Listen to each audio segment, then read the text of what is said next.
Bazalwane egameni likaJesu Kristu waseNazaretha. Thank you so much for tuning in. Siyabonga uNkulunkulu nangaleli thuba leli nangalesi sikhathi. Siyabonga kakhulu bazalwane, siyabonga. Yes, before siqale ngizofisa ukuthi sithandaze bazalwane ukuze konke sikwenza la kube ludumo enkosini. So siyabonga uNkulunkulu kakhulu nangalesikhathi. Baba wethu oyingcwele, siyakubonga namhlanje uNkulunkulu wethu oyingcwele egameni likaJesu Kristu waseNazaretha. Esihlangene Nkosi kule ndawo, uNkulunkulu namandla egameni likaJesu Kristu siyathandaza kuba konke kuzokhulumeka kule ndawo makubuyisele udumo kuwe egameni likaJesu Kristu waseNazaretha. Asinakuzibonga uNkulunkulu wethu oyingcwele ngegama likaJesu Kristu waseNazaretha. Siyathandaza moya oyingcwele uNkulunkulu wethu onamandla onke egameni likaJesu Kristu waseNazaretha. Phakama Nkosi yamandla, uNkulunkulu ongcwele, libajazwe igama lakho. In Jesus mighty name, amen. Mama siyabingelela. Amen. Niyaphila? Hayi siyaphila kakhulu, Inkosi yinhle kakhulu.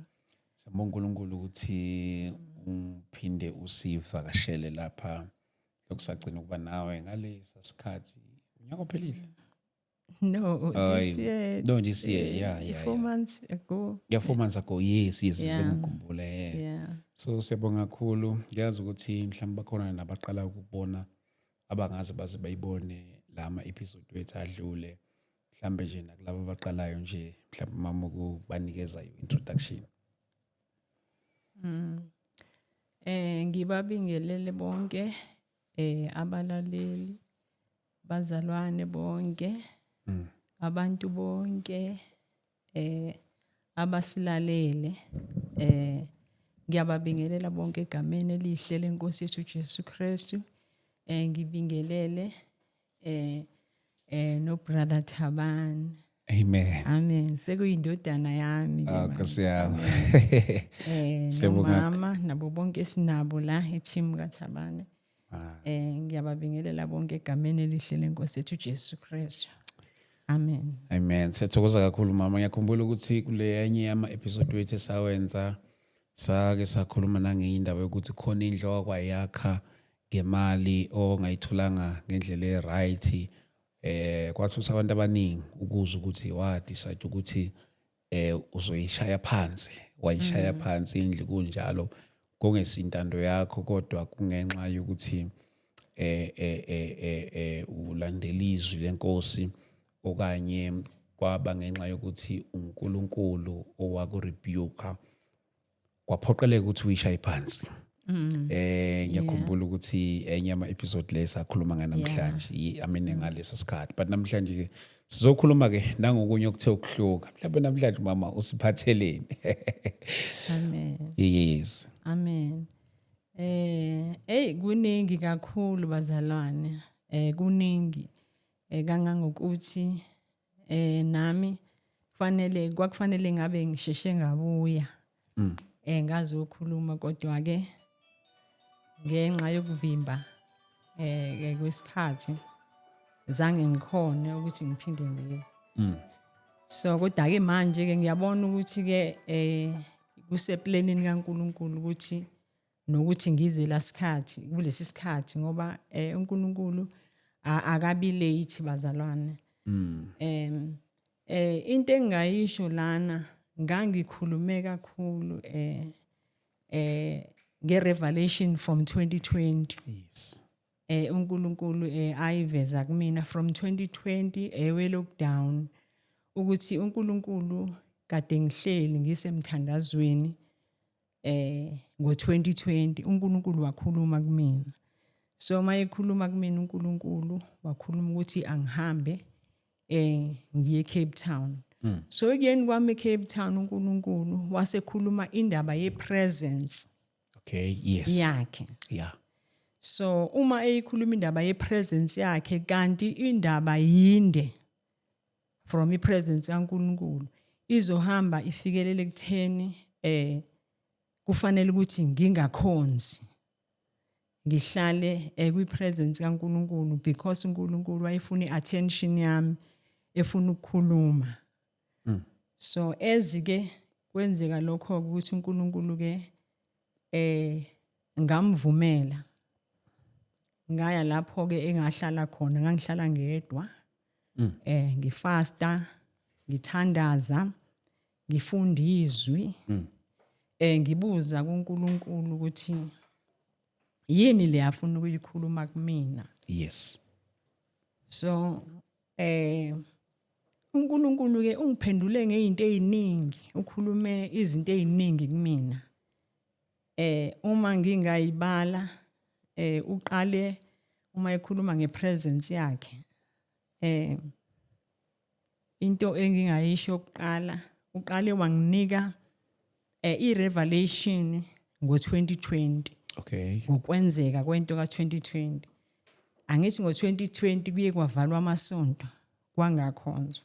So mina ngangine question kuNkulunkulu ukuthi why kwenzeke kanje, because leyanto kumina it was a new thing because ngangakaze nje ngiexperience into enjeyana ukuthi umhlaba wonke ushut down everything.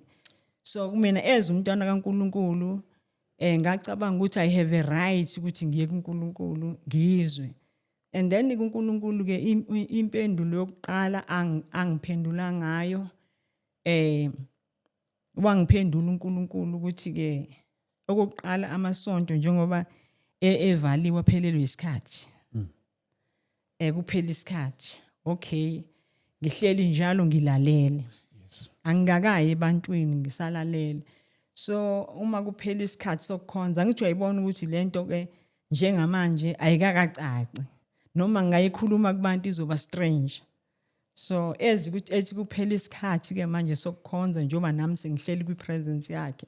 So wasezama ke wase uNkulunkulu engirevealela ngelokhuzana ngelockdown nokuphela ukuthi kuphele kanjani. Wathi uNkulunkulu ke I am doing a new thing. Wangirevealela lapha ku Isaiah 43.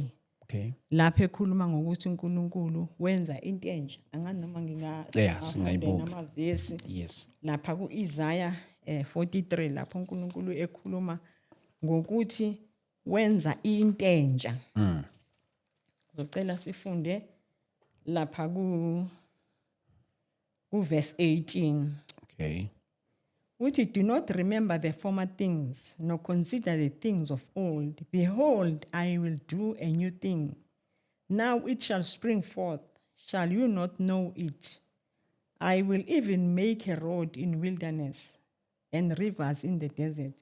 So ke uma uNkulunkulu ke ethi forget the former things, usho ukuthi ke kufanele njoba ethi ngenza into entsha isikhathi sento entsha. Wa reveal ke bangcwele ke nendaba ke yento entsha ukuthi itholakala kanjani into entsha. Yes. So wangambulela ukuthi njengoba siyibandla lika Kristu kufanele ebandleni kaKristu kube khona abantu kukhona hayi ukuthi kukhona abantu abahamba ngevoice kaMoya oyingcwele. So labantu abahamba ngevoice ibona abakwazi ukulalela isikhathi sikaNkulunkulu ukuthi uNkulunkulu wenzani njengamanje. So leyo nto ilinceda ibandla noma kufika iconfusion elethwa uSathane emhlabeni ukuthi kube khona labo abaziyo ukuthi uNkulunkulu wenzani njengamanje, because ngalesi sikhathi bangcwele uNkulunkulu engakhulumi siyenza nje sikhubeke sikhonze singazi noma uNkulunkulu usakhona yini kulento esiyenzayo. So ke njengoba ke eveza ke uthi manje uqala into entsha yonke lendlela endala ebesikhonza ngayo uNkulunkulu isiphelelwe isikhathi. So ke ungambulela lapha na ke uqala ngo Ephesians. Okay. Ephesians chapter 1 Ephesians chapter 1 verse 9. Mufunda lapha Ephesians chapter 1 verse 9. Uthi having made known unto us the mystery of his will according to his good pleasure, which he purposed in himself, that in the dispensation of the fullness of times he might gather together in one all things in Christ, both which are in heaven or on earth, and in him. So-ke uthi lesi sikhathi lesi-ke yisona sokuthi uqoqela yonke into kuKristu. Kusho ukuthi siyibandla bese singena kwenye indawo sesiphuma kule ndlela ebesikhonza ngayo. So sesingena ekutheni manje uNkulunkulu useqala le phase yokuthi manje ibandla sekufanele libe ready for ukuthi uNkulunkulu manje uyaqoqa uqoqela konke kuKristu. So uma esephinda lapho ke umbula indaba ka Daniel so manje la ku Daniel ngimbulelwa ngento egcwalisekayo. Mufunda lapha ku Daniel chapter 2 ngokugcwaliseka kweprofesi le eyakhulunywa i-interpretation ka Daniel iphupho lika Nebuchadnezzar. Yabona lapha ku Daniel chapter 2. Yes. Daniel chapter 2 verse 43.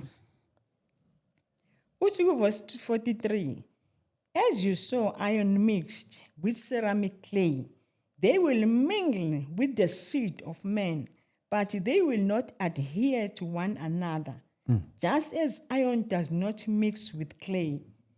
So ke uthi uNkulunkulu yabo njengoba kwaqala engambulela ngo2020 lento. Uthi ke this is the time sekuyisikhathi sokugcwaliseka kwalento yayikhulunywa uDaniel la. Yes. Ukuthi ke lokhu kubona ilokhuzana insimbi ihlangene nobumba uthi bazama ukuyihlanganisa. Ngiyithanda nje ngiyengithanda ilokhuzana iNLT ngoba izikubize ngeintermarriage kusho ukuthi izama ukukhombisa ukuthi isibopho esingakanani lesi sizobe senziwa umhlaba. So njengoba umhlaba bewenza iworld order, so ke uthi kuzohlangana amakhosi omhlaba kuhlangane yonke into bakwenze. Usethi uNkulunkulu ke lalela ke mina angikho lapho, ngizobe ngingekho, kuzobe kwenziwa amakhosi omhlaba. So uma eseza ke la ku verse 44 uthi, and in the days of these kings the God of heaven will set up the kingdom which shall never be destroyed. And the kingdom shall not be let to another people. It shall break in pieces and consume all these kingdoms, and it shall stand forever. So ke uthi ke at this time amakhosi ehlangana, at this time sokuhlangana kwamakhosi enza le intermarriage, yena as God uzobe naye enzo kwakhe. Usiyathi ke kumina ke ngifuna abami mina nabo baqale kanye nami. Baqoqane bangangeni ku 43. Abami bangene ku 44 because uNkulunkulu as God ngeke ehle uNkulunkulu ezemhlabeni azo prepare kingdom yakhe. But uNkulunkulu ufuna availability yethu ezamakholwa ukuthi kube khona abazoba available ukuthi uNkulunkulu abasebenzise for this kingdom. Yeah. Njengoba thina sithi sikwi kingdom kaNkulunkulu. Yes. So ke uNkulunkulu ke njengamanje wayikhuluma lento njengamanje esithi njengamanje ku 2020 njengamanje mina I am starting a new thing. Ngiqala into entsha nabami abahamba nami abe kingdom yami abazosusa amehlo kulento eyenziwa umhlaba. Yabo ukuthi umhlaba ubusy. Yalibona nebandla futhi libusy kangakanani. Ibandla libusy, umhlaba ubusy. So kulobu busy obukhona at the same time kuphume nomoya kamprofeti wamanga ngoba le busy le usathana uyisebenzisa ukuletha confusion ebandleni lika Kristu. Lobu busy uletha ifear ebandleni lika Kristu. Kanti uthi uNkulunkulu yena ibandla lakhe uma lingasuka ekutheni umhlaba wenzani li focus in him. So yena uzobe evusa emisa ikingdom yakhe ezoma forever engeke izidestroy ezodestroya yonke lemibuso ekhona njoba siyibona kugcwalise kumbhalo lembuso kuthiwa iyavukelana kwenzakalana lembuso ikhomba kona ukuthi iya ekupheleni ngoba khona umbuso kufanele ume amen so ke ilonto ke bese siya laphana ke ku ezwini elifakazelana nalo lapho ngihleli njalo zonke lezi zinto ngirevealelwa umoya oyingcwele kwi presence kaNkulunkulu okay la ngivume ukuhlala and listen to God to the Holy Spirit so ulokhuzana ke uverse 17 ukufakazela leli lizwi uverse 17 chapter 17 Revelation 17 verse 12 uthi the 10 horns which you saw are the 10 kings who have received no kingdom as yet but they receive authority for 1 hour as kings with the beast so ilekhuzana impondo lezi eziyishumi kuthiwa ke uthi owayibonayo zisho amakhosi ayishumi azomukela umbuso negunya uthi by they receive authority for 1 hour as kings with the beast kanye ne beast isilo bangcwele yes uthi verse 14 these will make war with the lamb and the lamb will overcome them for he is Lord of lords and King of kings and those who are with him are called chosen and faithful kushithi lokho kuthiwa kuzovusa ukulwa wathi isikhathi saleli verse ukuthi ibandla uNkulunkulu uzobe enzane uzobe elwa nalamakhosi lamakhosi azothatha igunya nokubusa konke akunikele kwibeast amakhosi alomhlaba azothatha lokho akunikele kwibeast so ke ngoba iwundlu ilona elinikezwe ukuthi linqobe yonke into lizonqoba nansi indaba yami la ikhona uthi ke uthi and those who are with him are called chosen and faithful labo ke abazobe besebenza kanye newundlu ilaba ababiziwe abakhethiwe futhi abazothembeka uyayibona lento ihlukene kaningi bafike babizwa base bayakhethwa base beyathembeka so ke yilabo bantu ke ekubizwa ukuthi labo bantu ibona abazobe besebenza kanye newundlu kuliwa nale beast so bangcwele njengoba ngikhuluma yonke into engiyikhulumayo ngicela uspiritualize ungayithathi ngenyama njengoba kuthiwa laba bazobe belwa behlangene kanye newundlu ungayithathi ngokuthi ngenyama kodwa lento izokwenzeka kwelika moya ku spiritual realm izobe yenzeka kwelika moya so abantu abaconnecta kwelika moya abantu abaconnecte ku Holy Spirit yes kumoya oyingcwele so ke uma umoya oyingcwele uNkulunkulu eyikhubeka lento kumina umoya oyingcwele usebeka ke indaba yokuthi ke lalela lana ke ngifuna ke mina ukukuthuma ebandleni lami ngifuna ungikhiphele abantu bami I had a vision ngangise bathroom mangise bathroom yabo kufike nje into ethi angicimeze ngivala amehlo uma ngicimeza ngivala amehlo kube ngathi ngibona yabo lama film ebese siwabuke noJesu egcwele igazi all over lehla nasebusweni ungasaboni noma inyembezi so engathi ugcwele igazi kanjalo uyakhala ngiqhubeke ngicimeze kakhulu kube khona into esinje ngicimeze kakhulu uyakhala inhlungu kaJesu anayo ithi inhlungu ibandla lakhe limazi umoya oyingcwele it was 2020 athi ibandla lami ipain yami ibandla alimazi umoya engcwele. So ngisebenzile ngawenza umsebenzi ngawuphelelisa. So ngase ngilishiya ibandla kumoya engcwele. So ngilishiyile ibandla kumoya engcwele alimazi. So ngifuna wena ngoba njengoba uNkulunkulu elungisa ikingdom. Ikingdom uHoly Spirit uyigovernor kwi-kingdom kaNkulunkulu. Njengoba eyigovernor kurong ukuthi ibandla lihambe lingamazi futhi lingamazisi. So ibandla futhi fanele libe kingdom minded. Yeah. Abazalwane babe kingdom minded. Yazi ukhuluma le nto ya kingdom minded njalo mina angiyazi ukuthi okay ukuba kingdom minded kanjani. Ngisafunda nami ngihleli ngisesikoleni ngiyafundiswa. Okay, fanele ibandla ngiyaqhubeka ngiyathandaza.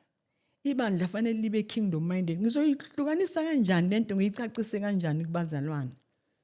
So njengoba ke ibandla fanele libe kingdom minded, fanele ibandla lihambe nomoya oyingcwele. Umoya oyingcwele okwazi ukulenza ibandla libe kingdom minded. Only the Holy Spirit.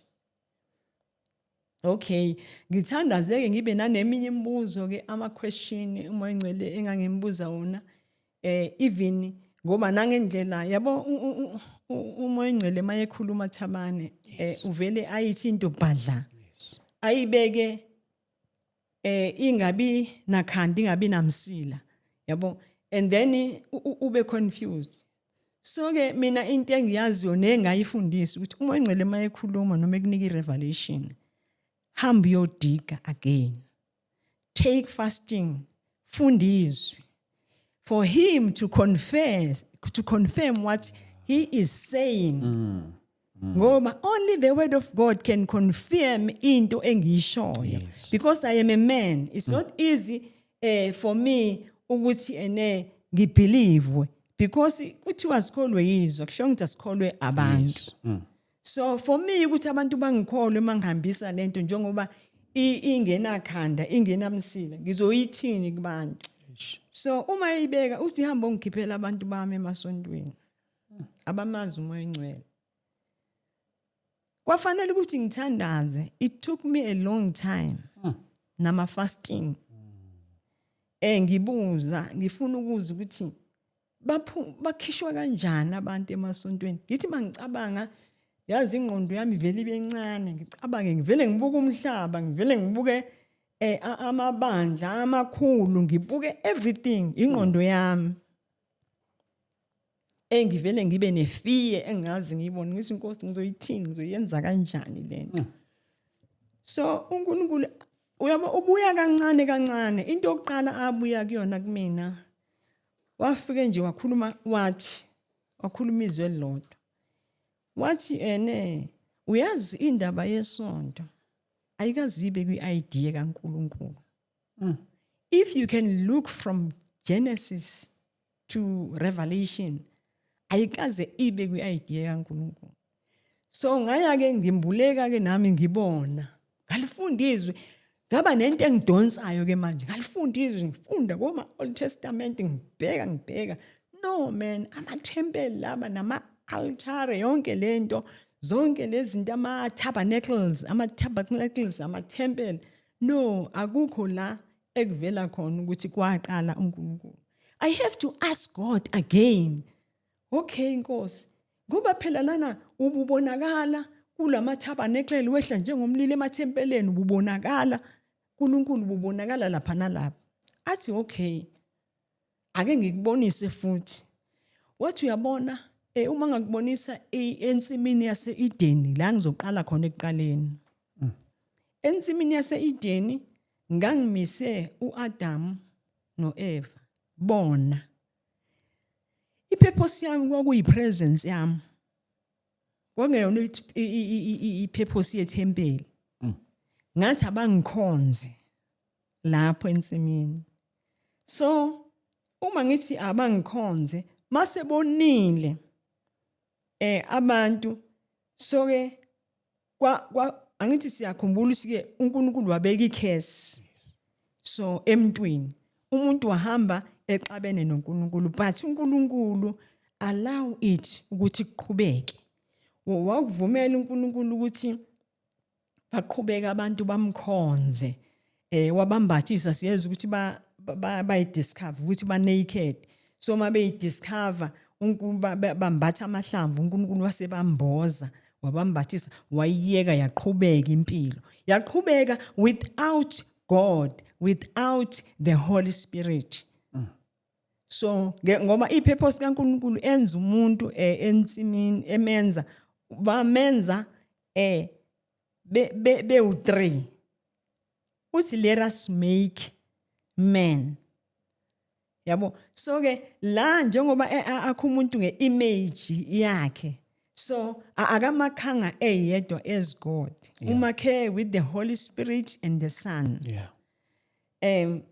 so ke lapho uma sizwa ijeni yokuhamba kwabantu behamba noNkulunkulu asimuzwa umoya oyingcwele ngoba noma sizwe ukuthi khona uma singabheka lapha eBhayibhelini umuntu owake wehlelwa umoya oyingcwele wokuqala uNoah owehlelwa umoya oyingcwele uNkulunkulu wamvusa base beyaqhubeka ke so uNkulunkulu ke esevusa umuntu individual abe kumoya wakhe oMoses siyazi kanjalo so kodwa ipurpose kaNkulunkulu yayisekuthena umuntu njengoba umuntu enikezwe igunya idominion umuntu unikezwe idominion so ngaloku kona kwakhe isono sayisusa yonke leyo nto waseba njengayo yonke into so ke umoya ke oyingcwele so uma sesifika la endabeni kaJesu uma esiyambula kumina uthi uJesu kuza kwakhe emhlabeni he came to restore the Holy Spirit and the kingdom so iproblem yethu thina makholwa asisazanga leso sikhathi ukuthi uJesu wayezokwenzana emhlabeni so uJesu ke wayezovuselela indaba kaMoya oNgcwele ezoyilungisa kufanele ukuthi ngoba kwasekuhlulekile konke amagazi kwahluleka everything yonke imizamo zonke lezi ayithunze ezazenziwa na uMoses zonke le instruction ayinika uMoses kwiOld Testament yayisihlulekile so ngenxa yokuhluleka kwalezo zinto kwasekufanele ukuthi ke manje kuzohlatshwa iwundlu eliuKristu so ke iwundlu eliuJesu selihlatshiwe kufanele kubuye nomoya oyingcwele uJesu uyabafundisa lapha usethi ake nihlaleke manje silinde umoya oyingcwele ake kuhlala kodwa mina ngiyahamba njengoba ngihamba nginishiya kumoya oyingcwele so ke bangcwele uJesu wayekhala leso sikhalo sokuthi ke ukhala isikhalo sokuthi ibandla elishiye nomoya oyingcwele lihambela libala uyazi Dlamini ilokhuzana indaba yebandla mina ngiyibone before 2020 ngisebandleni lami isikhathi eside ukuthi hayibo indaba kaMoya oNgcwele ayisakhulunywa yazi ngikhuluma mina ngikhumbula mina sisanda kusindiswa size sisiwe emanzini masiwe emanzini babebheka ukuthi lo mzalwane ugcwalisiwe ngamandla kaMoya oNgcwele ukuthi angaze ayongena emanzini because amanzi awenzi lutho into ebalekile umoya oNgcwele ngikhumbula nje ukuthi ebandleni lami engangikhonza kulona eassembles kwakunobaba ngalezo ikhathi owayemdala okwakuyena yedwa wayefundiswa ngomoya oNgcwele sisanda kusindiswa sifundiswa sinikezwa ama teachings ukuthi sizoya embhabhatisweni wamanzi so lo baba wayefundisa ingene ngendlela kwakuyi gift yakhe futhi ukuthi ekugcineni mhlambe sidonse 2 weeks ekugcineni sesizoya emanzini sonke kufanele kubone obaba abayaziyo lento ukuthi hayi ubani nobani wehlelwe, ubani nobani wehlelwe. Bese siyongena emanzini ngokugcwaliswa kwethu. Kodwa uyabona ukuthi leyo nto yahamba yaphela. Sekuvele kuthiwa umuntu ngoba umoya uJesu fana ngene emanzini, sekubona ngathi sekuphelele. Akamazi umoya oyingcwele. Kwagcina kucima ngendaba baphela nabantu abakhuluma ngomoya oyingcwele. Ngayizwa lento yami mina kunento elimalayo ukuthi akusakhulunywa ngomoya oyingcwele. Ngize ngihambe ngiquestione mhlambe abafundisi indaba kamoya oyingcwele. Yabo ngibona ukuthi into nje futhi le yabo into mangabe uyinakile uyiqaphela uyayiobserve. Bese ngingasakwazi mina ukulalela umfundisi oshumayelayo ngilalela ukuthi ngifuna ukuzwa uthini ngomoya oyingcwele. Ngimbona lo mfundisi uzwe uyaqeda kasho lutho ngomoya oyingcwele. For a long time, for some years. Ngo-2017 ngike ngathi ngaya eCape Town njoba ngangiye kokuqala ke ngihambe kokuqala ngingakayazi Cape Town 2017.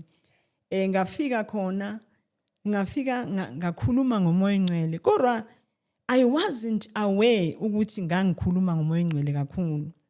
So ngathi senginama challenge ngize ngibuyele eThekwini ngoba ngangike ngasho ukuthi ngafika nama challenge ebandleni ngabuyela ekhaya. Mangibuyele ekhaya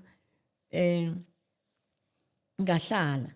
So ngaze ngayikhohle indaba yaseCape Town. Nayi ke singibuyela ke sekuyi lockdown indaba uNkulunkulu esefuna ngibuyisele eCape Town. Ngalezo nsuku ngizobuyela eCape Town khona usisi owayekhonze ebandleni. Lo sisi athi sisibhuti ngizwe ngikukhumbula. Kunama VNs akho njalo wawuthi mangabe ushumayela wawuhlezi ukhuluma into eyodwa wawungayikhuluma into eningi wawukhuluma ngomoya oyingcwele mawukhuluma. So bathi mina ngifisa ukuzobuza kuwena kodwa ngikusaba because angazi yini umoya oyingcwele. Lo mzalwane uchelate osisi. She's leading amantombazana. But she doesn't know anything about the Holy Spirit. Ngithi oh no ngizwe ngiphatha kabuhlungu lento ngithi ngizwe bayipheni avela lethe afake inqwaba yama VN eintshumayelo zami ngampela eintshumayelweni zami ngangikhuluma kakhulu ngomoya oyingcwele kodwa ngangingekho aware ukuthi ngikhuluma kakhulu ngomoya oyingcwele. So sengisho ukuthi ke yaba khona ipheni ukuthi habe ebandleni kanti abazalwana abamazi kanje umoya oyingcwele. Ngakhumbula naleyo nto ukuthi kuhambe nalabo ababemazi bagcina bangasamazi. So that is why ke nakuthina ke uthi uNkulunkulu ubuyisa imvuselelo kamoya oyingcwele ebandleni lika Kristu. Because ezibandla kufanele manje lishifte liphume emasontweni lingene kwiKingdom libe kingdom minded ngoba uJesu ngeke abalanda abantu abangekho kingdom minded. Because abantu bacabanga ukuthi mhlambe makhulunywa ngokuba mawukhuluma ngerapture ngicabanga ukuthi abantu bacabanga to be right standing with God. To be right standing with God ukuba in the perfect will of God. I perfect will of God akuyona le holiness abayishoyo abantu. Khona into abayishoyo holiness ukuthi hayi ngoba ngisajoli ngoba ngigqoka kanjena bacabanga ukuthi that is a holiness. No, holiness is to be the right standing with the Holy Spirit, walking with the Holy Spirit step by step, to be led. Umuntu osinisiwe ufanele alidwe. Umuntu osinisiwe kufanele aphile impilo ethanda uyena. Nothi umfundisi. Yes. Fanele uguide. So enye into ke waseyikhuluma umoya oyingcwele wathi kumina ke ibandla ngifuna li repent. Kwi kingdom uya repent ungena ngerepentance. Wathi especially abafundisi. Because ibona abalidukisile ibandla ngokuthi bona qala bashiya indaba kamoya oyingcwele. So uyikhuluma lento yayiba uthi jule kanjani inzima kanjani kumina. Uthi abafundisi kufanele uma be repenta athi umfundisi a repent alishiye phansi ibandla. Angaloke ethi hayi abantu bazokwenza njani. uNkulunkulu knows about abantu bakhe. He is the one. Because into eyenzekile akhala ngawo uJesu uthi ibandla abafundisi benze abazalwane bazibona baza amasonto but abamazi umoya oyingcwele. Lo ekufanele kuyena bamazi, lo kufanele kuyena abenze babe kingdom minded. So ke wayibeka leyo nto okuqala ngiyakhumbula ukuthi ngaze ngaya njengoba ngise Cape Town engaya ebandleni noma ngase ngihleli phansi ngingasakhonzi ngaya ebandleni ngakhuluma nomunye umunye ubaba nje engangimazi owazi yonke into yami. Ngamtshela ukuthi angazi ngizongena kanjani ngoba ngiyazi la ebandleni akukho lula ukuthi abayimukeli into ekuthiwa nje umuthi ukukhuluma uNkulunkulu ebandleni lami hayi abathathi nombani mhlambe bangamuza umfundisi omkhulu yabo. So ngase ngikhuluma nalo baba ngoba wayekholelwa entweni yami. Wase lo baba wayengikhuluma nomunye umfundisi. Lo umfundisi ngalesa sikhathi waye chairman ka-RCC eCape Town. Okay. So wathi ngizokhulumela naye sisene lo uyena umuntu o right asiyangikhulumela naye nangampela senze appointment sahlangana nalo baba. Uma sihlangana no baba ngimchazele yonke into avele lo baba abe crazy athi kumina uyazi wena ukhuluma izinto ezayikhulunywa ubaba uBhengu. Ubaba uBhengu ivision yakhe yayingasho ukuthi akwakhiwa amasonto. Ubaba uBhengu vele wayekade ethi wakahanjwe lahamba ivangeli yabo. So bese sithi hayi ngicela ubhale incwadi. Okay. Ngoba angithi kwakufanele ngiaddress lento le nabafundisi bayazi because uNkulunkulu ufuna repent. Nabafundisi indlela abafundise ngayo. Hayi nangampela ke ayithatha incwadi. And then emva kwalokho akaphindanga wangilahlekela wangaphinda wabuya weza kimi. So kwaphela kanjalo. So ke ngiyayazi ke bajwayele benza kanjalo nje bonke abafundisi basebandleni lami. Ngiyabazi babenza kanjalo uma uthi uNkulunkulu uthe hawu baba excited uzuthi wena hayi konke abazoyenza after that they forget about you. That shows ukuthi bebenga believe bebekhohlisa wena. And then ke ngase ngiqhubeka nendlela ke ngoba into ye repentance especially kakhulu umoya engcwele wayikhuluma kumina ngakho ebandleni lami. Wathi akamfuni umuntu oqashiwe emsebenzini wakhe uqashwa abantu. So njengoba kurepentwa umuntu oqashiwe fanele repente ukuthi uqashiwe umfundisi uqashiwe uyahola usebenza phansi komuntu. Fanele abantu basebenze phansi kamoya engcwele baqashwe umoya engcwele. Ukuthi une gift akusho ukuthi lokho sekufanele ukuthi ulead abantu bakaNkulunkulu. Because ama gift awukusebenza in the body of Christ. Ama gift awokuwona okuphatha ibandla.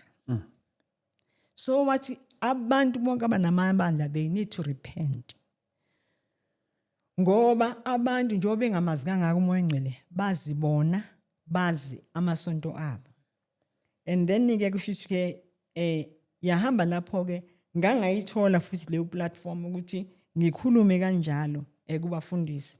Ngoba wena Dlamini uma uNkulunkulu ebeka into kuwena yangamukelwa yavimbeleka yonke indawo leyo nto isala necala lakho. Yeah. Njoba ngiyihlupha nami ngiza la koGoli ngizokwenza ngizosusa icala legazi Wena. kumina. Angikhathali umuntu uyangibelieve angikhathali umuntu akangibelieve kodwa ngizosusa icala legazi ngoba kwakhulunywa kumina. So ke abantu ke njengoba indaba kamoya engcwele iyacima nasemabandleni nabazalwane abangayihluphi. So ubekani umoya engcwele nangabazalwane. abasebandleni abahleli ukuthi emabandleni especially la emabandleni ethi esikade sahlala esineminyaka eminingi esisho iminyaka eminingi sahlala kunama visionary ahleli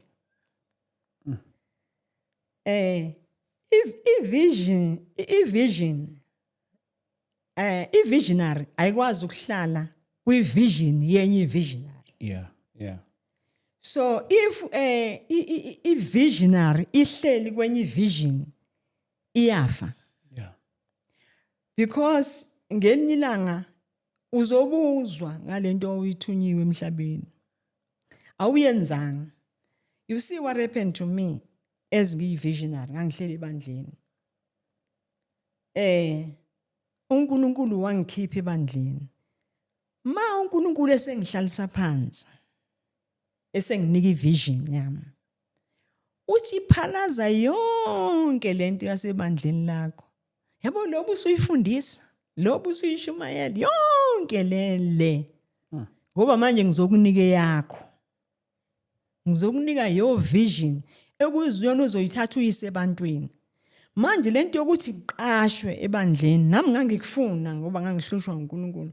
Lento yokuthi uqashwe uthi uzosebenza ebandleni, usebenza kwivision yomunye umuntu. Na unento yakhe ebekiwe kuwena, ngeke izalwe usahlele ebandleni. Ngeke izalwe.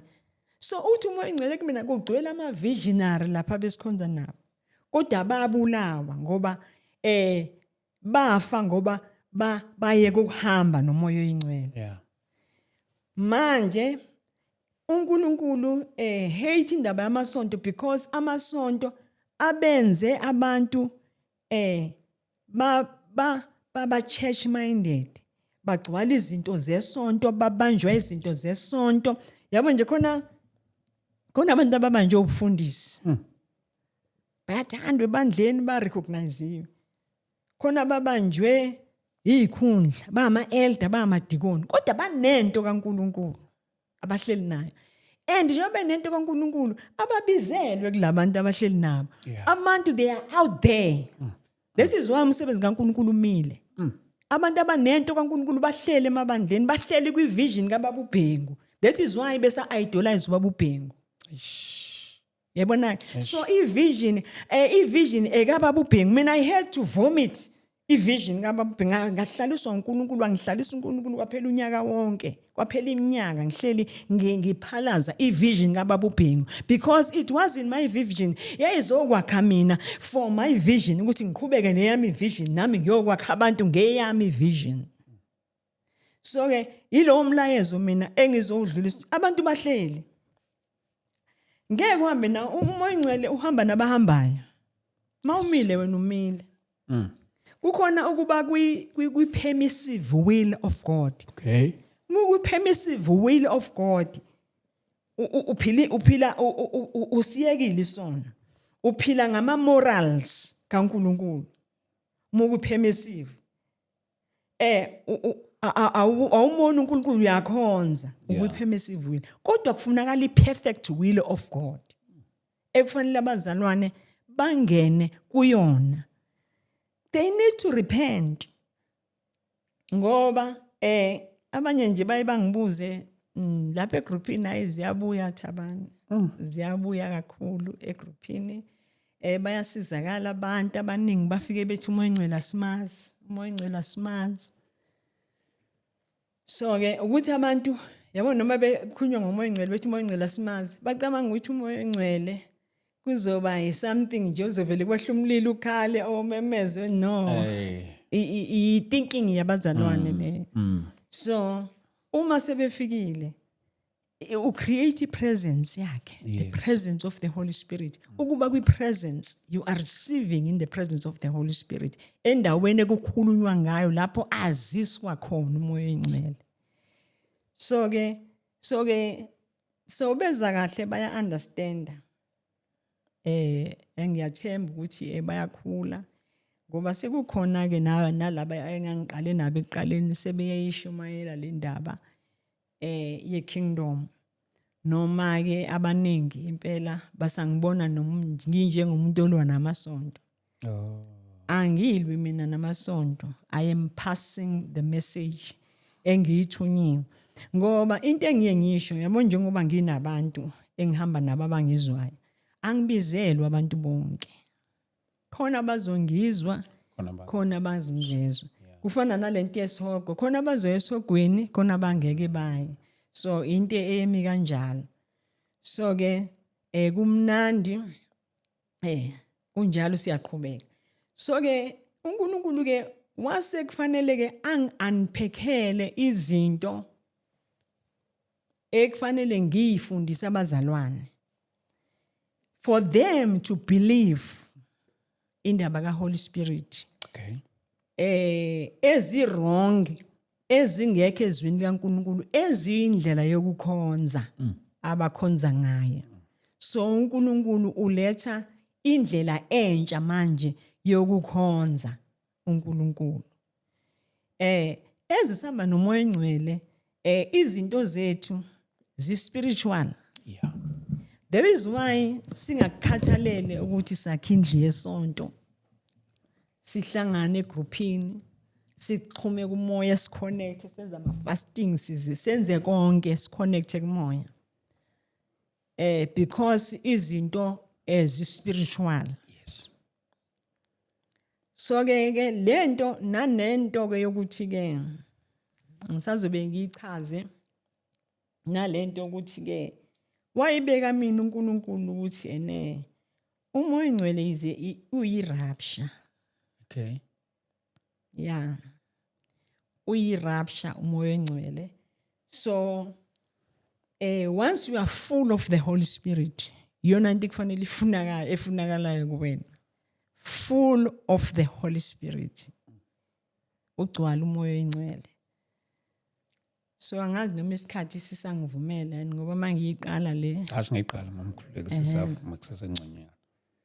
Yeah, kufanele uma ngithi be full of the Holy Spirit, ake ngiyiqale la ukuthi uJesu lapha ku Revelation ungambulela indaba ka Revelation. Okay. Ukuthi ku Revelation i-judgment yamasonto iphela ku Revelation 3. Yabo njengoba ubona laphana uJohn ekhuluma ngamasonto akhuluma abesethi repent. Yabo athuliyekile uthando lwakho lokuqala. Ngiyazi ubukaduka kanje ukuthi nje noma ngifunde nje Ephesians sibone lapha ku Revelation sibone ngebandla lase-Efesu ku chapter 2. Uthi ke uverse 2, I know your works, your labor, your patience, and that you cannot bear those who are evil, and you have tested those who say they are apostles and are not, and have found them liars, and you have persevered and have patience,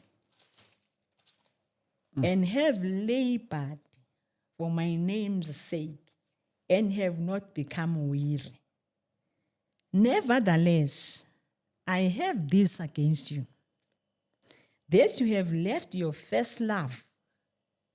Remember, therefore, from where you have fallen, repent and do the first works or else I will come to you quickly and remove your lampstand from its place unless you repent.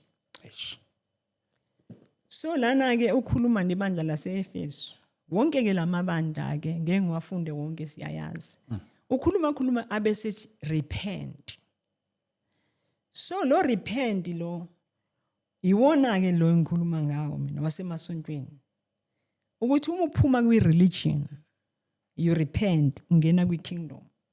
Awuvele nje ume kwi-religion umemeze nge-kingdom uthi ngikhuluma nge-kingdom. You need to repent from i-religion.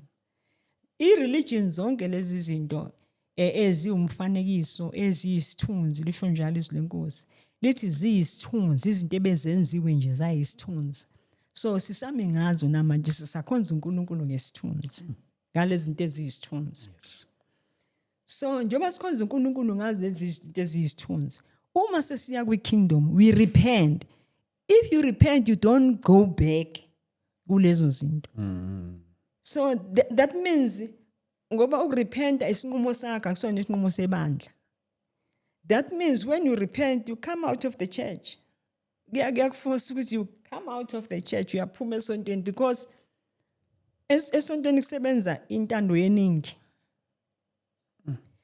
Esontweni makuthiwa si celebrate iPhasika siyacelebrate sonke. Ngeke ukuthi yena ulaphakathi kwethu uthi wena hayi mina angili celebrate iPhasika. So siyazi ukuthi repentance ukuphuma entweni okade uyenza ngaphambili ongasayenzi. That is why ke sithi ke if uzongena kwe kingdom you need to repent. Nami kwafanele ngirepent entweni engangizenza. Yabona mina ngithe sengihleli kwi presence kaNkulunkulu. Kwafanele ngirepente nasekutheni bengilithanda isonto lami ngingaliboni isonto elingcono kunalo. Mina ngikhonze ebandleni for 25 years ngingafellowship because ngangazi ukuthi ngizobe ngiyofunani kwelinye isonto ngoba uNkulunkulu la kwelami isonto. I had to repent kulokho. Idolize ukuthi abafundisi bami abasisontweni lami ibona abashumayela kangcono kunabanye abafundisi. Ibona abafundisa bangcono futhi isonto lami ilona elinemfundiso. Isonto lami futhi ilona elinabantu abaphilayo abakwazi ukuyiphila lento. I had to repent kulokho. Because uthi uma engcwele esontweni kugcwele idolatry. Abantu baya idolize. Munesikhundla uyas-idolize. Kuze kube khona abazalwane mina ngangivese ngingakhona mina kuthiwa khona abazalwane abasebenzisa witchcraft for isikhundla enkonzweni ngithi mina awukhame enkonzweni yabantu abasindisiwe sekuyenzeka. Sekuyenzeka ukhonza muphi uNkulunkulu lapho. Ngoba phela nimkhonza uNkulunkulu ngokuhlanganyela. So lo muntu uhlele esikhundleni ngezinto zakhe. Leyo nto sasiyigcina emasontweni singazi ukuthi nakwinsindiso sizoyibona. So ke wathi ke uNkulunkulu khona idolatry esontweni. Umfundisi unakekelwa ukudlula abantu bonke esontweni. Kukhona abantu abahluphekile abalambile. Wonke umuntu ufuna ukuthengela umfundisi. Wonke umuntu ufuna ukuthengela umfundisi ukudla. Wonke umuntu ufuna ukugqokisa umfundisi. Wonke umuntu ucabanga umfundisi. Why? Yabo. So lento yokuthi uNkulunkulu ayikhulumayo abantu abampofu ibandla linandaba nayo. Because uJesu ukhuluma ngabampofu mayikhuluma kakhulu ngokupha nokunikela. Abampofu akuthiwa abanikezwe. So ke ileyo nto yilezo zinto zesonto. Ilezo zinto zesonto. Ngiyakhumbula nje mina ibandla lami kwaze kwathiwa lithexwe kakhulu ngoba lalinemali eningi kodwa linikele kwabampofu. So ukuduka konke lokho asikho kingdom minded. Ziningi izinto ke azibalekile uNkulunkulu wathi ziskiphile kwi kingdom. So uwavala amasonto ngoba ngenxa lezo zinto sefuna abantu elungisa ibandla lakhe. Isikhathi lesi futhi uNkulunkulu ulungisa ibandla lakhe. Nokuthi ulungisa umhlaba. uNkulunkulu ulungisa ibandla, ulungisa umhlaba. Ibandla uyalikhipha la licwilile ibandla. So njengoba licwilile fanele libuyele kumoya engcwele fully. So uma seyambula ke uthi ke manje indaba ilapha kumbuleka uRevelation 5. Okay. Lapha kuRevelation 5 sibona indaba ye-scroll. Okay. Ukuthi ke kuthiwa kwaqhamuka ingelosi iphethe i-scroll. Yes. Mayiphethe lesi scroll ingelosi kwatholakala ukuthi akukho noyedwa emhlabeni nasezulwini oqualified to take the scroll. Yini scroll? Umqulu wencwadi. Eshmadat. Umqulu wencwadi.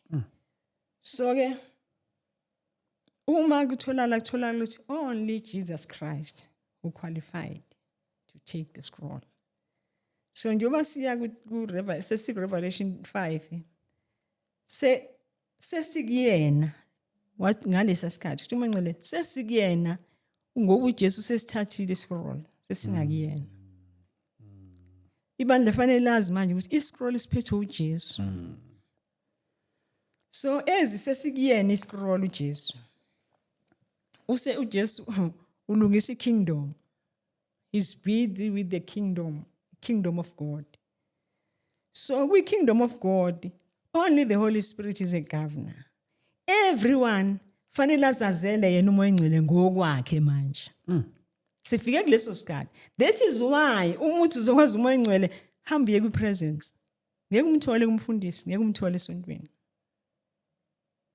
Esontweni uzoba more corrupt. Yeah.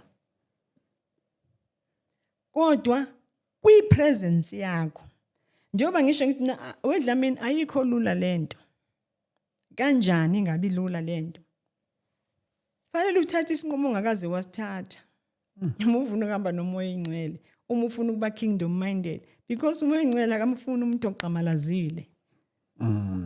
Akamfuni umuntu oqhamalazile. Ufuna ukuhamba nawe, ufuna ukukulawula. Thina sibizela ukulawulwa, ukulidwa. In everything sizenzile emangcwele izinto eziningi esizenzile sikholwa sisindisiwe sazenza izinto eziningi engafanele sizenze sathatha inqumo kwangenwe emishadweni kwaqalwa amabandla kwamiswa amabandla into ezinkulu ezinqumo ezinkulu without the Holy Spirit kuningi amakhola akwenzile without the Holy Spirit. So izinto ekufanele ukuthi lezi zinto uma ufikelela kuzona buza kuyena, is it right for me? So ke sithatha inqumo, isinqumo somzalo nasiphumi kuyena, akufuneka siphume kuwena isinqumo. Asilalela inyama yebo izosilwisa ngoba isetshenzwa uSathane. So uNkulunkulu wakhuluma okuningi okulimalile ebandleni lakhe ngenxa yokungasebenzi kaMoya Engcwele, ngenxa kuba singamazi uMoya Engcwele. Abafundisi busudukiswa yibona nje impela. Yes. Kusho yena athi hambe yoqala ibandla, utshelo uyena engakutshelanga uMoya Engcwele. Aqalisa ibandla. Athi hayi ngoba usushumayele kanje hambe yoqala ibandla. Uqala ibandla bese abe uMoya Engcwele wakho yena. Uyena manje ozokutshela ukuthi yenza kanjani ebandleni lakho. Eish. So ke uMoya Engcwele ke so ke njengoba ke uJesu ke sesithathile iscroll sikuMoya Engcwele iscroll. So ke uqala ke urepente ubuyele kuMoya Engcwele. Hayi ukuthi lento ukuthi nje kuvele kuthiwa hayi sesikhuluma ngoMoya Engcwele nobani ufuna uMoya Engcwele nobani ngathi into ephisanayo nje uMoya Engcwele. Hey kwenziwa isigqibo.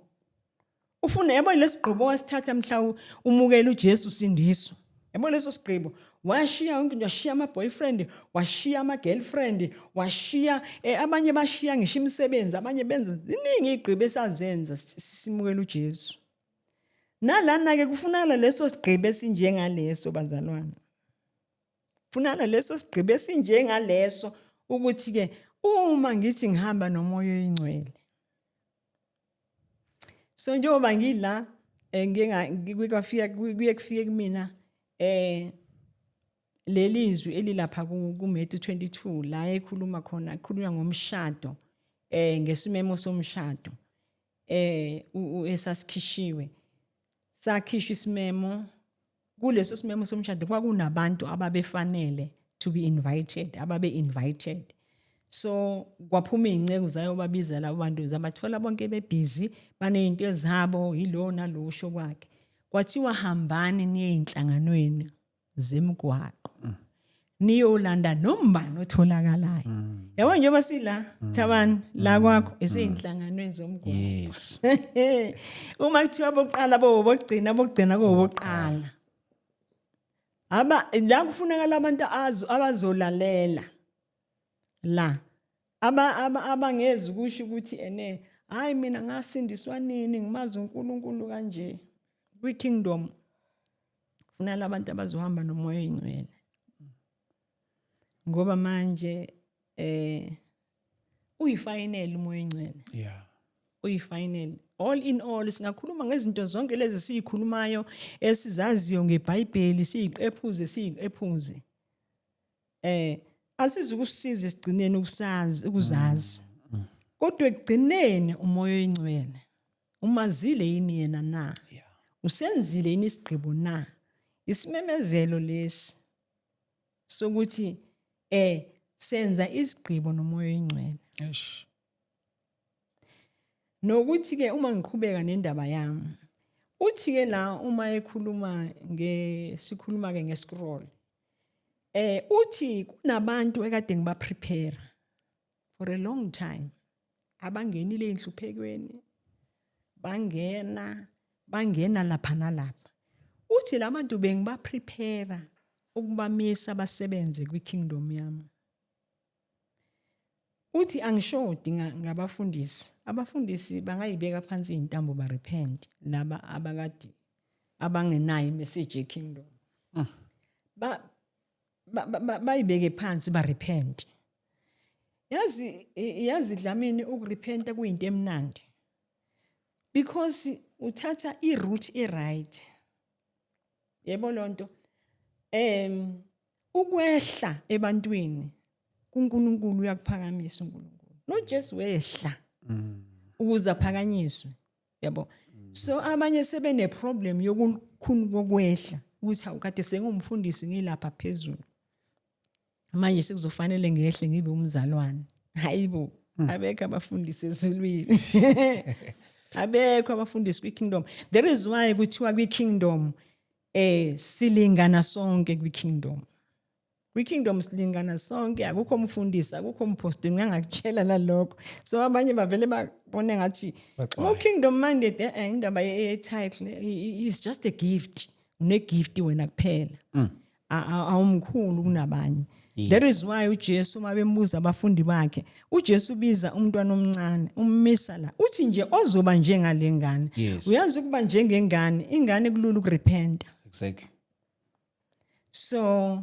fanele ekurepenteni sifikele kulelo zinga lokuthi ukurepenta kulula ngaleyo ndlela ukuthi ukuze ukwazi ukubona umbuso kaNkulunkulu siyambona uSaul wahluleka ukurepenta uSaul wahluleka ukurepenta walahlekelwa umbuso kaNkulunkulu uDavid wehla warepenta wabamba umbuso kaNkulunkulu so ke ileyo into efunakalayo so ke uNkulunkulu ke uthi unabantu ke akade ba prepare so ngike ngawezwa futhi nami ama prophecies before ngoma 2015 aye prophethwa nami ngisesebandleni bethi uNkulunkulu nabantu azobavusa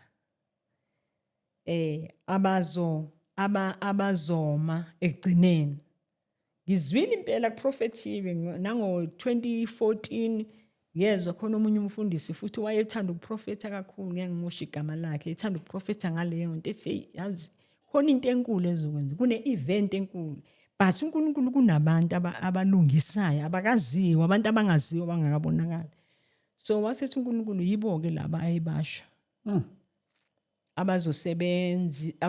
abazosiza abantu ukuthi bafunde ukuhamba nomoya oyingcwele because ibona zo prepare ngalo ibandla likwi preparation eliyalungiswa so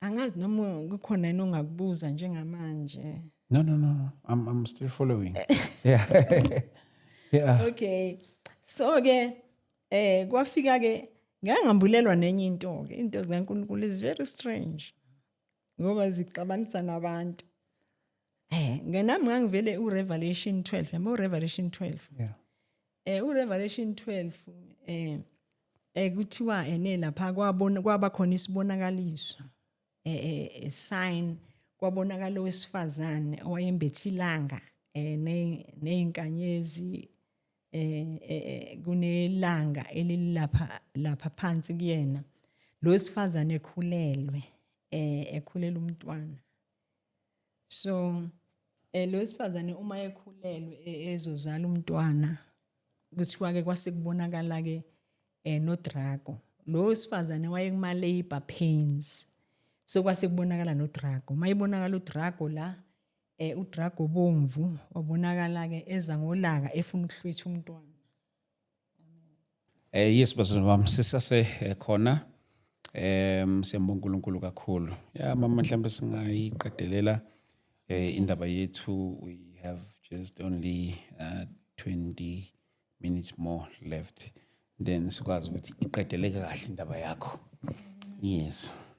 Yeah, so ke la indaba ka Revelation 12 lebe ngiyikhuluma nendaba ka Drago. So uma ingcwele ke uma interpretela yona ukuthi okay,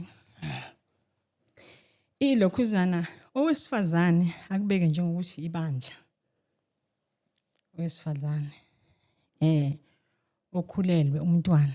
So umntwana lo kubekeke ukuthi ilelu hlobo lalabantu abazofakwa this message. Yabo umubuka lapha ku sifunde lapha ku Romans 8. Okay. Lapha ku Romans 8 ukuthi umoya ingcwele uzobenza labantu baqualify ukufana nendodana. Romans 8:14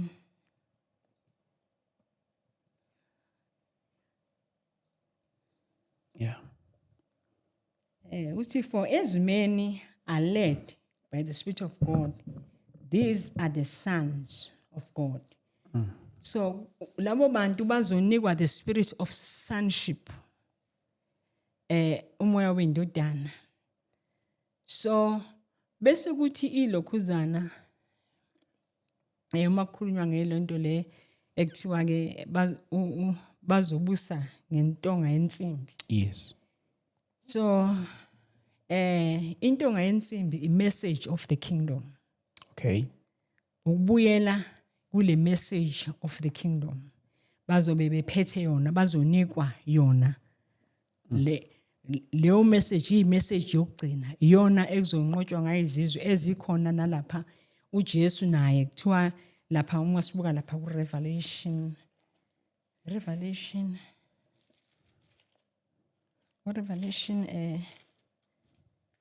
11 lapha ekhulunywa ukuthi naye uJesu mayesebuya futhi uzobuya esihamba nezingelosi zakhe. Yes. Ezo shaya umhlaba ngentonga yensimbi. So izinto zikaNkulunkulu ke zi-spiritual. Lezo zinto zikhulunywa zizobe zenzeka spiritual. Zizobe zingenzeki physical. So ke laba ke nabo ke kuthiwa bazobe bephethe intonga yensimbi, i message of the kingdom, umlayezo kaJesu njengoba unjalo. Umlayezo wokugcina. So ke njengoba ke laba bevusiwe ukuthi ke bafaka abantu kule message. So la kwi presence kaNkulunkulu abantu bazolinda. Kuzolinda ukubuya kwenkosi. La kule message. Ngoba uJesu mayelanda ibandla ngeke alilanda ibandla likhonza ngalendlela likhonza ngayo, likholelwa kulezi zinto elikholelwa kuzo. Ibandla li-ignorant ngalendlela isimanga. Yazi khona enye into eyikhala imoya ingcwele isililo kumina ukuthi abazalwane if kufa umuntu abakaqondi ngesidumbu ukuthi is not you mangabe ungasekho. Yes. Basafaka isidumbu endlini abazalwane, bafaka isidumbu enkonzweni, bagide phezulu kwaso, badanse phezulu kwesidumbu esontweni, believing it's you. So ilokho kungazi konke uNkulunkulu afuna ukukhipha kubantu beKingdom. Kunezinto ama worship ekungafanele ngabe siyawenza thina abazalwane. uSathane ehlakaniphile ngayo, uhlakaniphile uSathane. Yabo uSathane uhlakaniphile. uSathane akakuphoqa ukuthi umkhonze. Uthi uJesu, the thief does not come except to steal and to kill and to destroy. isela uma lizokweba ngeke livele nje bese liyeba. Usathane kunezinto eziningi ayifaka esontweni antshontshe ngale zabazalwane. Abazalwane babeshipha usathane emasontweni. Do you know that? Siningi even nalezi zinto nalento okukhonza izinsuku lezi zinsuku ezikhonzwayo ngiye ngithi mina lezi zinsuku abazalwane abasabona nokuthi lezi zinto zeqhamuke nje ma Mother's Day ma Father's Days yabo lezi zinto ezikhonzwa ezenziwe enkonzweni siqhamuke nje kasathane usathane mean business in everything sathane into ayenzayo. Mother's Day khona idemon oluworshipayo behind. Father's Day khona idemon oluworshipayo. Ayikho nje usathane ayinto ayenza for sweet nothing. Yabo kuthiwa iWomen's Day kuthiwa njengoba kuyi-heritage. Uzobona emasontweni i-heritage bazobe begqoka izinto zabo bephumile nanokuthi umuntu we-kingdom uyaphuma ekutheni umZulu, uyaphuma ekutheni umXhosa, uyaphuma ekutheni umSuthu. Umuntu we-kingdom uma singena kwi-kingdom sinesiko lakwelethu le-kingdom asinali. Uyaphuma emasikweni akini, uyaphuma emasikweni amaZulu, nangendlela amaZulu agqoka ngayo uyaphuma endleleni egqoka amaZulu. Ugqokiswa umoya engcwele, the Holy Spirit. Uyakugqokisa yena as a kingdom. So ke uma sikhuluma ngekingdom ke sikhuluma ngezi zinto ezinjalo nje ngiyathashapha ngoba nesikhathi asisekho. Yabo. So ke nayo ke lento ukuthi sisakhonza izinto eziyisithunzi sisenza lezi zinto eziyisithunzi ezingasenziwa manje. Lezi zinto eziyisithunzi wathi mayibeka kumina uMongcolo ayibeka kabuhlungu. Ziyawuphika umsebenzi wasesiphambano. Yabo usathane mangithi usathane uyadisguise amenza into. Ngalezi zithunzi usathane ufuna siphike umsebenzi owenziwa uJesu esiphambanweni. Siphika ukuthi uJesu wafa. Waqeda konke lokhu uJesu. Siyaphika thina. Siyaphika. Mase emaphakasikeni senzani siyaphika thina. Hayi uJesu akakwenzanga lokho. Akakwenzanga.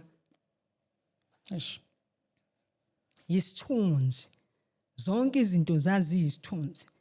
So ke ile nto so uma ngabe ngiqhubeka nalento ukuthi ke i-message ke ye-kingdom iyona intonga yensimbi. Njengoba kuthiwa ke lo wesifazane wayiswe ehlane ibandla leli lesihlane. I-message yabo njengoba thina esinikezwe i-message ye-kingdom sizalwe ibandla.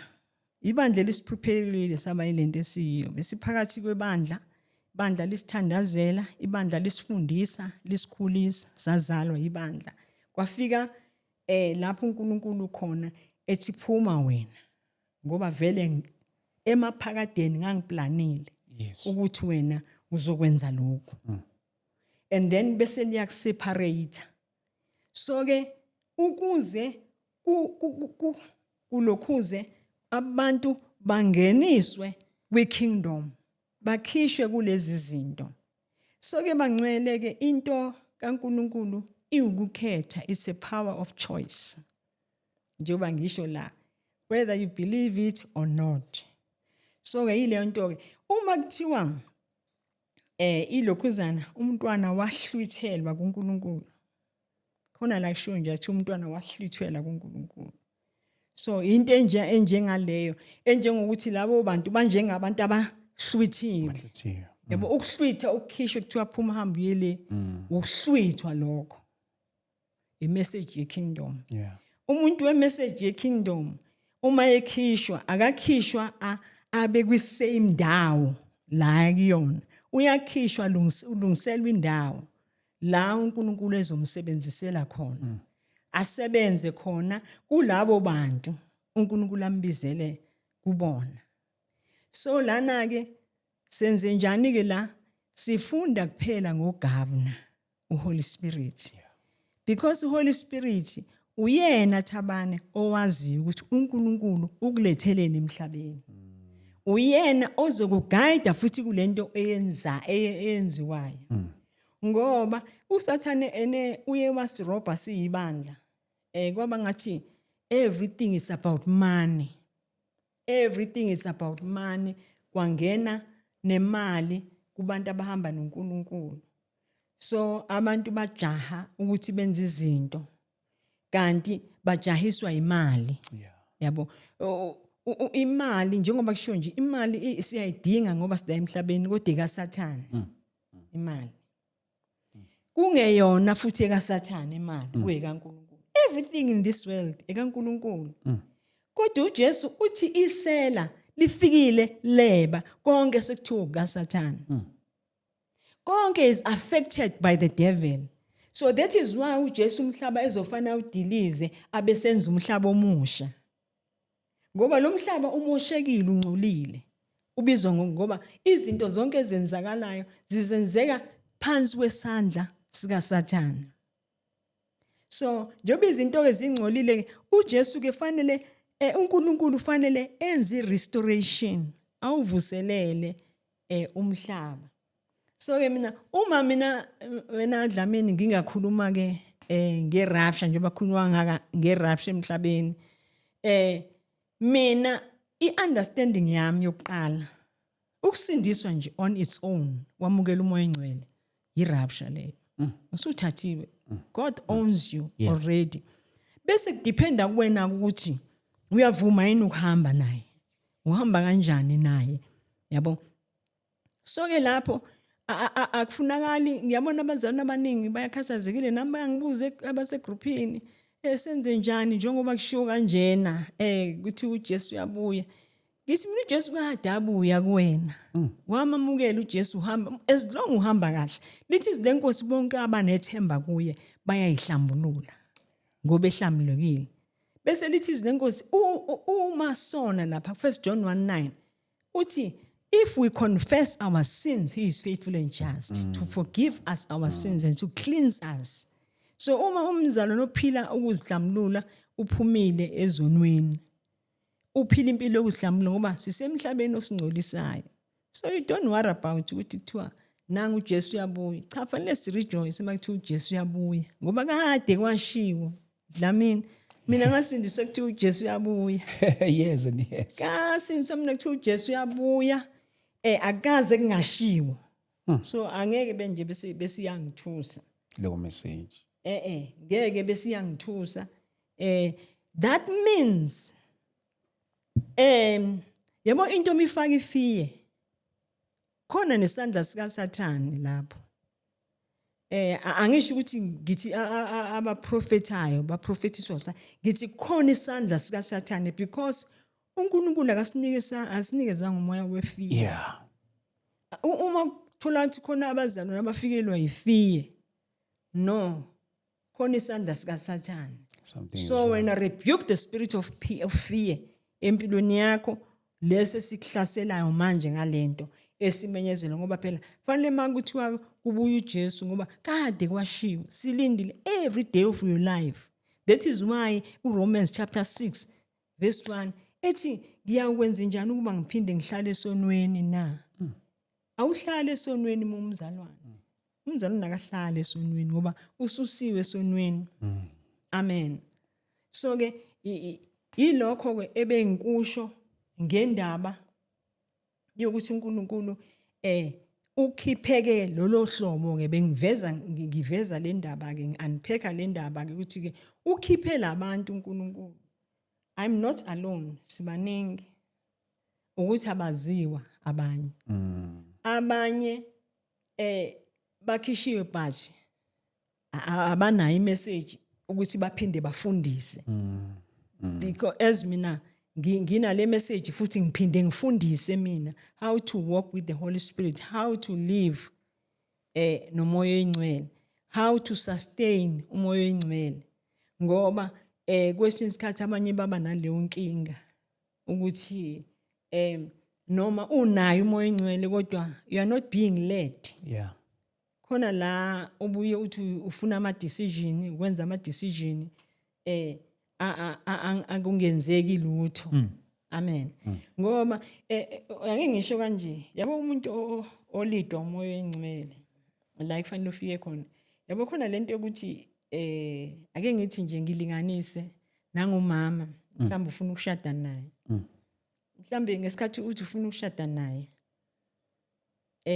usumbonile uyamthanda usumthandile so ngesikhathi umthandile usuyathandaza kuNkulunkulu uyathandaza ulindi i-answer ethi yes angithi ngoba usumthandile already uthi uthanda selu-overpowile la ngaphakathi uzothi uNkulunkulu esathule nje into yokuqala ezokwenzeka kuyothi esathule uNkulunkulu engakaphenduli awuzukumlinda ngoba nemali sikhona ngakushiyo njalo esintweni lami ungeze uzofuna umfazi imali ingakabibikho fanele ufike yabo imali sibikhona usuphushwa iyona ke manje yabo so manje naye nemali ikhona nanga umuntu uavailable futhi uyambona uyashine these days uyashine lo muntu hayi nawe uyabona hayi uyena impela because usathane uqala alethe awakhe ama confirmation confirm usathane uconfirm uzoqhamuka uNkulunkulu aqhamuke ngo last minute usulobolile wenza yonke into aqhamuka uNkulunkulu mhlambe avela menzise iblunder obungayicabangi lo muntu mhlamba vela akufonele akhulume avela ngabi umzalwana avela beyisilwane la efonini kube khona into ethi ngizohlala naye impilo yami yonke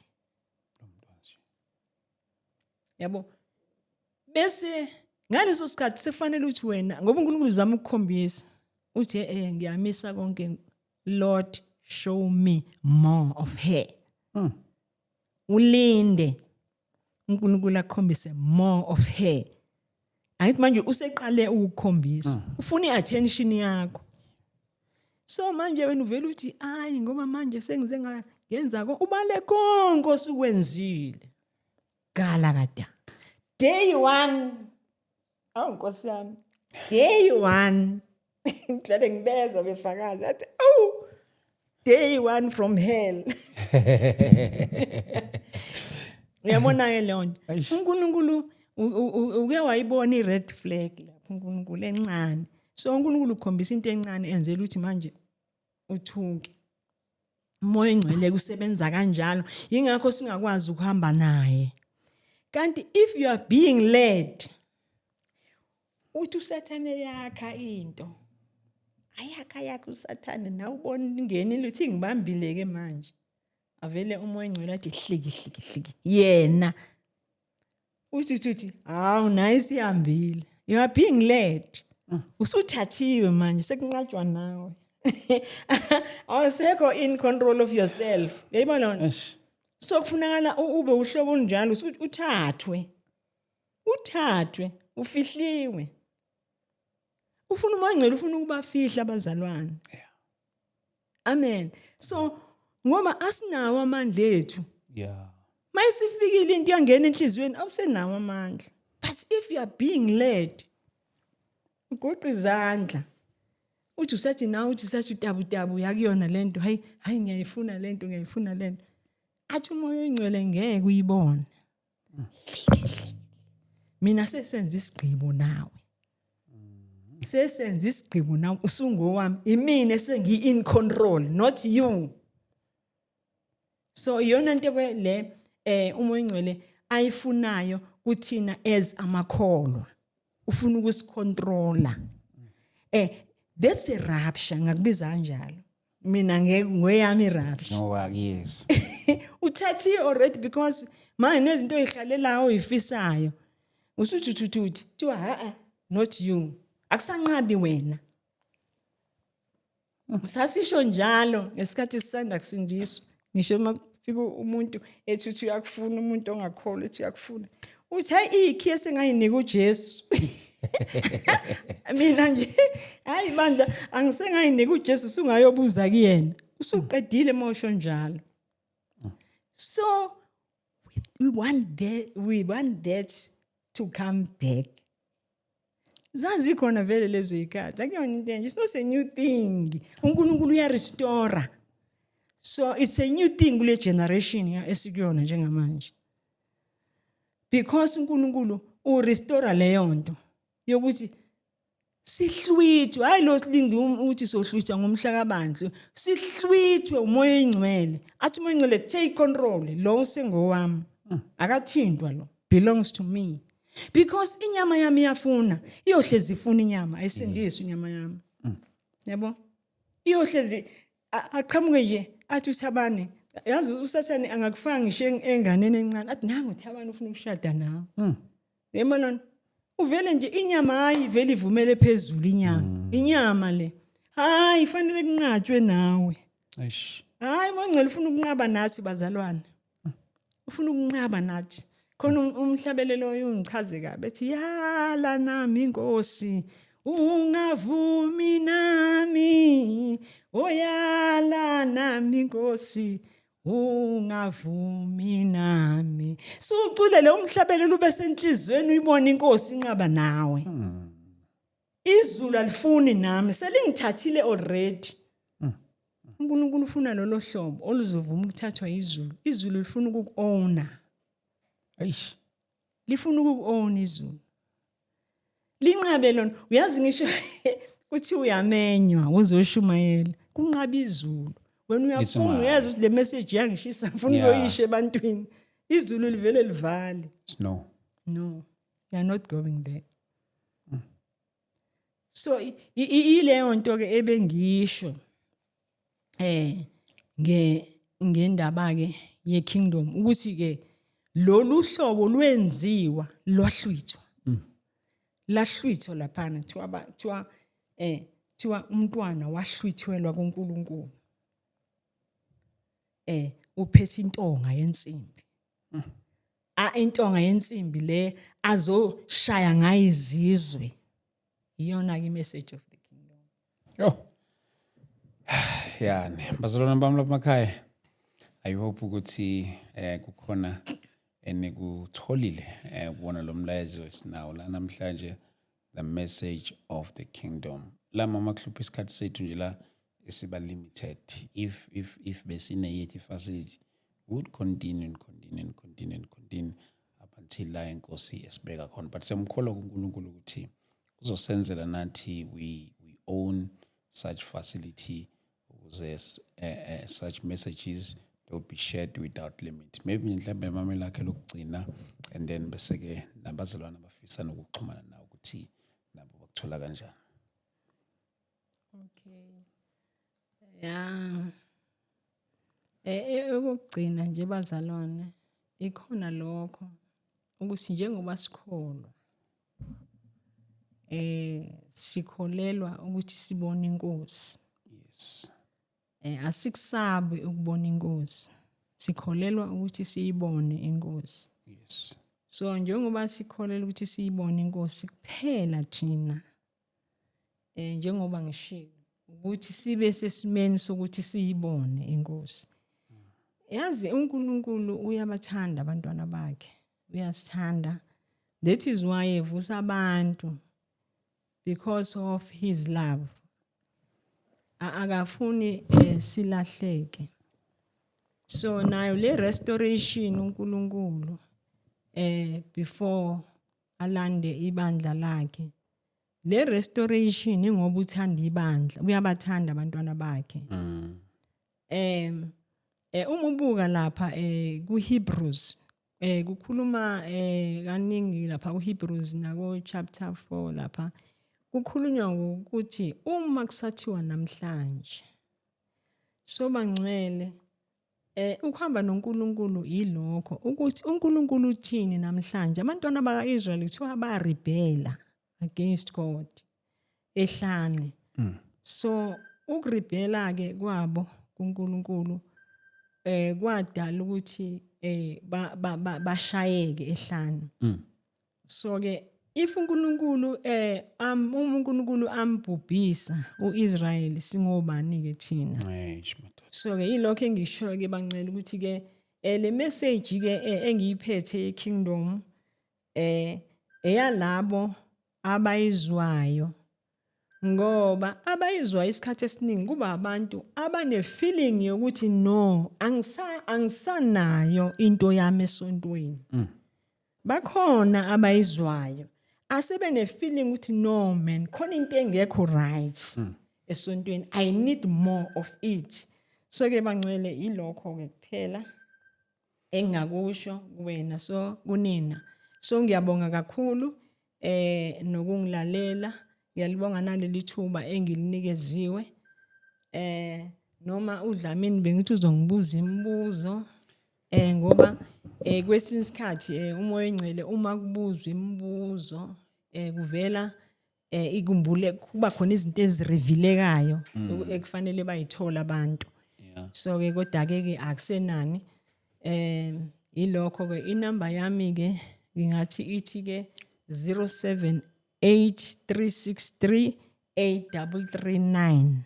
Mama ngivalela umsindo ukuze izozwakala kahle.